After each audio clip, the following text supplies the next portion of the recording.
Hello दोस्तों, नमस्कार। स्वागत है आप सभी का एजुकेशन मंत्रा में। हाजिर हो गए हैं सुबह की वीडियो में और बात करेंगे विभिन्न प्रकार की प्रतियोगी परीक्षाओं की लेटेस्ट अपडेट के बारे में। दोस्तों, डीएलएड 2021 बैच के लिए आवेदन प्रक्रिया पूर्ण हो चुकी है। स्थिति देखेंगे, टीजीटी परीक्षा दोबारा पर ऑर्डर का विश्लेषण करेंगे। 69,000 शिक्षक भर्ती तीसरी चयन सूची के बाद चौथी चयन सूची। आरक्षण मुद्दे पर विधानसभा घेराव और मास्टर उत्तर कुंजी ने माथापच्ची करवाई और अभ्यर्थियों का प्रदर्शन यूपीएसआई 2016 के लिए और साथ ही साथ अन्य महत्वपूर्ण खबरें भी। तो चलिए देखते हैं वन बाय वन फटाफट। सबसे खुशी की बात है कि 1.25 साल बाद स्कूल जाएंगे छोटे बच्चे। आज से 5वीं तक के स्कूल भी खुल जाएंगे। लगभग 1.25 साल के बाद कक्षा 1 से 5 तक के स्कूल 1 सितंबर से खुल रहे हैं। अभिभावक जहां असमंजस की स्थिति में हैं, वहीं स्कूल प्रबंधन बच्चों को आकर्षित करने के लिए परिसर की सजावट कर रहे हैं। शासन ने सख्ती के साथ कोरोना गाइडलाइन का पालन करने के निर्देश दिए हैं, जिसके लिए शहर के स्कूलों ने तैयारी भी की है और इसके लिए हाईकोर्ट इलाहाबाद में एक याचिका भी पड़ चुकी है, जिसमें कि ऑनलाइन मोड से ही परीक्षा करवाई जाए और ऑनलाइन मोड से पढ़ाई करवाई जाए, जैसा कि पिछले 1 साल से होता रहा है। चूंकि कोरोना की तीसरी लहर के इंतजाम पुख्ता नहीं है और साथ ही साथ क्या इंतजाम किए गए हैं और कौन रिस्पॉन्सिबिलिटी लेगा यदि यहां पर बच्चे संक्रमित होते हैं। तो देखते हैं क्या कुछ होता है। याचिका की सुनवाई इसी हफ्ते होने वाली है। दोस्तों, सूरत दिल्ली की बात करेंगे। हंगामे के बीच नई शिक्षा नीति पारित हो गई है। ईसी की बैठक में दिल्ली विश्वविद्यालय में मंगलवार को कार्यकारी परिषद की बैठक में नई शिक्षा नीति पर मुहर लग गई है। हालांकि कुछ सदस्यों ने विरोध भी किया है। इसके चलते बैठक हंगामेदार रही है। 4 वर्षीय पाठ्यक्रम पर असहमति जताई गई है। वहीं पर डीएलएड की स्थिति देखते हैं। डीएलएड के लिए 1,95,000 ने आवेदन किया। डिप्लोमा इन एलिमेंट्री एजुकेशन 2021 सत्र में प्रवेश के लिए 1,95,000 अभ्यर्थियों ने ही आवेदन किया है। परीक्षा नियामक प्राधिकारी कार्यालय ने आवेदन के पंजीकरण की तिथि 30 अगस्त तक बढ़ाई थी। अंतिम तिथि तक 1,95,947 अभ्यर्थियों ने पंजीकरण कराते हुए फीस जमा की है। इसके बावजूद सरकारी और निजी कॉलेजों में डीएलएड की 2,43,200 सीटों के सापेक्ष आवेदन नहीं मिल रहे हैं। सूत्रों के अनुसार आवेदन तिथि फिर बढ़ाने का प्रस्ताव शासन स्तर को भेजा गया है। मतलब क्या है भाई, 2 बार आपने बढ़ा दी, तिबारा बढ़ा रहे हैं कि किसी तरीके से डीएलएड में एडमिशन लीजिए। खैर, ये नागवार है, स्टूडेंट्स का नुकसान है। वैसे भी इतना डीएलएड का सत्र बेपटरी है। अब आप आवेदन ही लेते चले जा रहे हैं। अगस्त से मुझे लगता है 15 सितंबर तक फिर लेंगे, क्योंकि यहाँ पर 2,40,000 सीटें, 43,000 सीट है। 1,95,000 ने ही सबमिट किया है। तो समझ लीजिए यहाँ लगभग जो है 48,000 सीटें खाली जा रही हैं। तो उन्हीं की भरपाई के लिए मैं भी एक बार फिर से डेट बढ़ाई जाए, चूंकि यहाँ पर साफ साफ लिखा है कि शासन को फिर से प्रस्ताव भेजा गया है डीएलएड की तिथि बढ़ाने के लिए। तो आप लोग क्या कुछ कहना चाहते हैं कमेंट बॉक्स में अवश्य बताएं। और अंक सुधार के लिए 79,000 ने फॉर्म भरा है। यूपी बोर्ड की अंक सुधार परीक्षा के लिए 79,000 से अधिक ने आवेदन किया है। अपर मुख्य सचिव माध्यमिक आराधना शुक्ला ने परिणाम से असंतुष्ट विद्यार्थियों से अंक सुधार परीक्षा में शामिल होने के लिए 17 से 27 अगस्त तक आवेदन मांगे थे।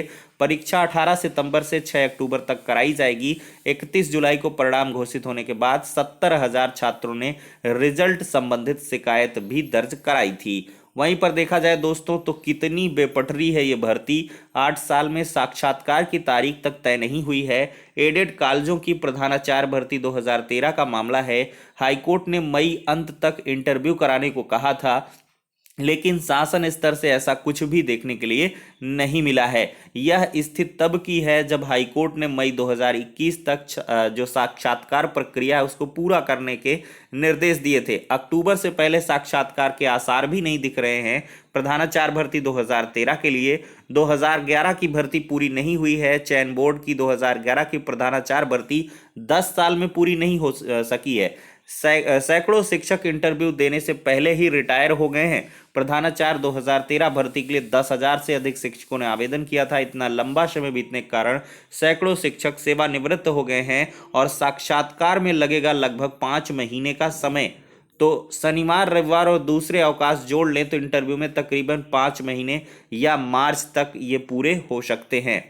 तो ये है दोस्तों सूरत हालात एडेड माध्यमिक कॉलेजों में प्रधानाचार्य भर्ती का। वहीं पर मुख्य सचिव की अध्यक्षता में गठित समिति ने लिया है निर्णय। यूपी में 5 नए आश्रम पद्धति विद्यालय खुलेंगे। 5 एकड़ भूमि पर होगा प्रत्येक आश्रम पद्धति विद्यालय का निर्माण। मिसप्रिंट है। 94 विद्यालय संचालित हैं, अभी 20 का चल रहा है निर्माण कार्य। अब दोस्तों यहां पर देखते हैं दुस्साहस, फर्जी मार्कशीट पर नियुक्त अध्यापक ने मांगा वेतन, कोर्ट ने लगाया हर्जाना। हाईकोर्ट ने अध्यापक को 1 लाख रुपए हर्जाना भरने का निर्देश दिया है। फर्जी मार्कशीट और प्रमाण पत्र पर सहायक अध्यापक की नौकरी कर रहे अध्यापक पर हाईकोर्ट ने 1 लाख रुपए का हर्जाना लगाया है। अध्यापक ने वेतन भुगतान का आदेश देने की मांग में याचिका दाखिल की थी। हाईकोर्ट ने कहा कि फर्जी मार्कशीट व प्रमाण पत्र के आधार पर नियुक्त सहायक अध्यापक को पद पर बने रहने का अधिकार नहीं है।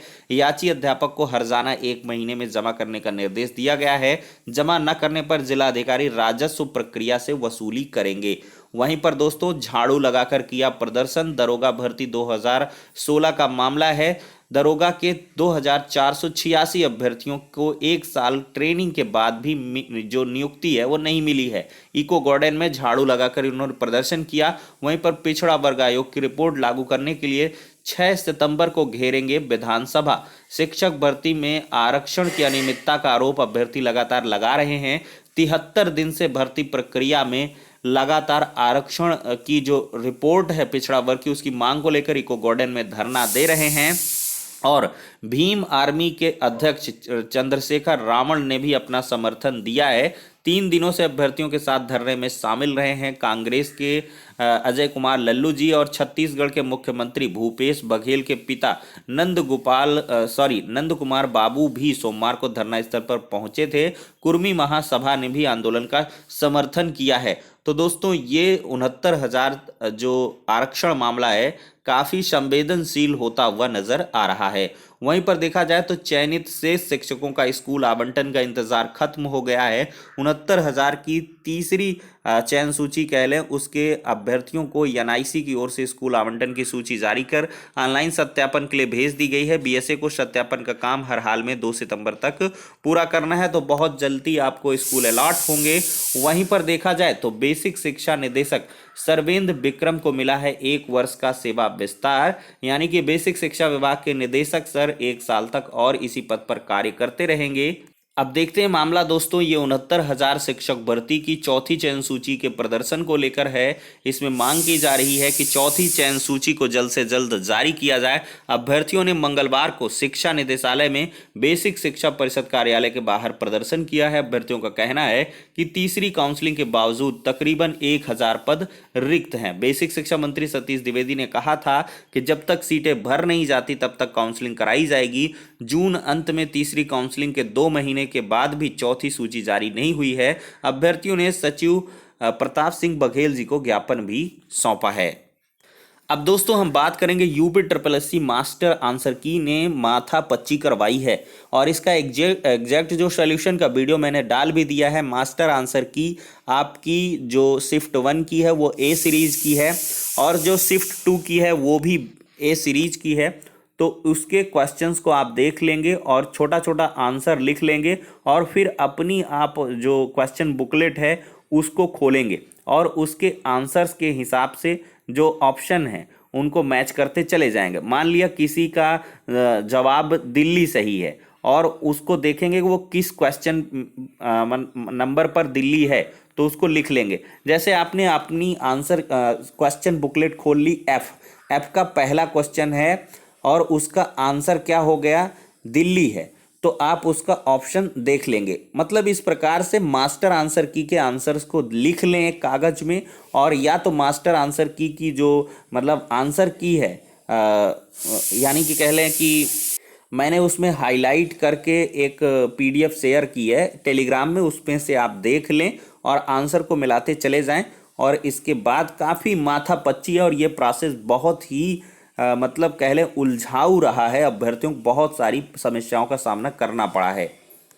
तो देख सकते हैं TGT का जो ऑर्डर है वो आ चुका, ऑफिशियल वेबसाइट पर अपलोड हुआ है। यहाँ पर ऑर्डर में मैंने विश्लेषण भी दिया था। साफ तौर पर जज साहब ने परीक्षा दोबारा के लिए एक प्रकार से कह ही दिया है। ऋषभ त्रिपाठी जी है learn council for respondent number 3, इनको 2 हफ्ते का समय दिया गया है कि एक काउंटर एफिडेविट फाइल करेंगे। करेक्टिव स्टेप आखिरकार इन्होंने सही डिसीजन, सही कदम क्या उठाया है, क्या री एग्जाम का इन्होंने जिस सेंटर में अनियमितता मिली है 2 हफ्ते के अंदर अंदर ये डिसीजन ले रहे हैं कि नहीं। कुल मिला के ऐसा एक सुझाव टाइप का है, तो परीक्षा रद्द ही समझिए। ये अंबेडकर नगर टांडा की जो परीक्षा है वो रद्द हो जाएगी और इसकी री एग्ज़ाम की जो तिथियां हैं वो आयोग के द्वारा जल्द ही तय करके और इसका जो एफिडेविट है वो कोर्ट में लगवा दिया जाएगा।